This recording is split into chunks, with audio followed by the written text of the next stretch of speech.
உயர்வுக்கு எதிர்ப்பு தெரிவித்து தேனி மாவட்ட சிவசேனா கட்சியினர் தலைமையில் பெட்ரோமேக்ஸ் விளக்குகளை வைத்து கோஷங்களை எழுப்பி நூதன முறையில் தங்களது எதிர்ப்பை தெரிவித்தனர். வீட்டுக்கு 2 விளக்குகளும் மாதந்தோறும் 10 லிட்டர் மண்ணெண்ணெய் வழங்க வேண்டும் என நூதன முறையில் மாவட்ட ஆட்சியரிடம் கோரிக்கை வழங்கியதால் பரபரப்பு ஏற்பட்டது.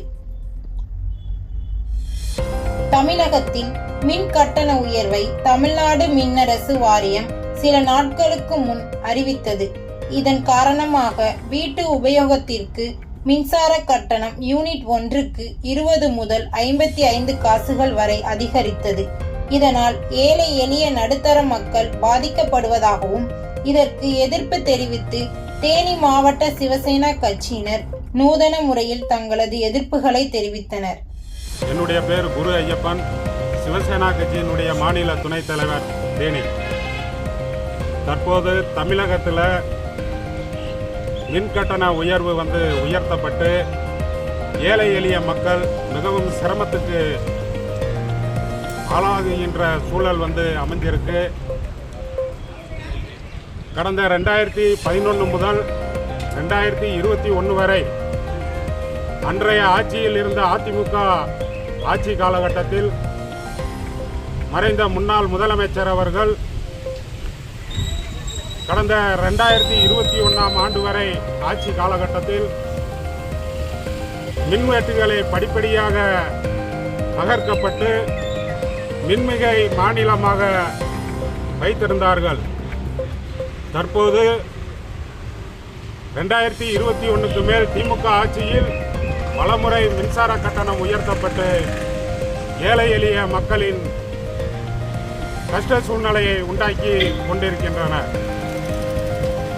தற்போது சிவசேனா கட்சியின் சார்பாக தேனி மாவட்ட ஆட்சியாளரிடம் ஒரு கோரிக்கை மனுவை அளிக்க வந்திருக்கின்றோம். கோரிக்கை என்னவென்றால், தமிழகம் முழுவதும் இருக்கக்கூடிய அனைத்து மக்களுக்கும் வீட்டுக்கு 2 அரிக்கல் லைட்டும் மாதம் 10 லிட்டர் மண்ணெண்ணையும் இலவசமாக வழங்க வேண்டும். அது மட்டுமில்லாமல் தற்காலத்தில் பயன்படுத்தியது போல் அம்மிக்கல், ஆட்டு உரல், விறகு, அடுப்பு அனைத்தும் குறைந்த விலையில் கிடைப்பதற்கு வழிவகை செய்து தர வேண்டும்.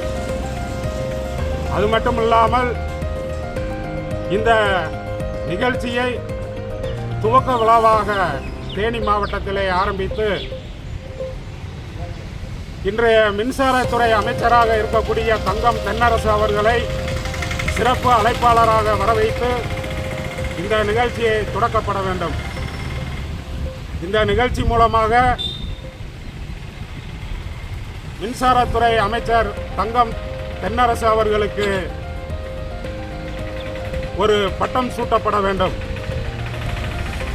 தற்காலத்தை மீட்ட அமைச்சர் என்ற பெயரை சூட்டப்பட வேண்டும். சிவசேனா கட்சியின் சார்பாக கோரிக்கையாக இன்று ஆட்சித் தலைவரிடம் கோரிக்கை மனு அளிக்க வந்திருக்கின்றோம். நன்றி, வணக்கம்.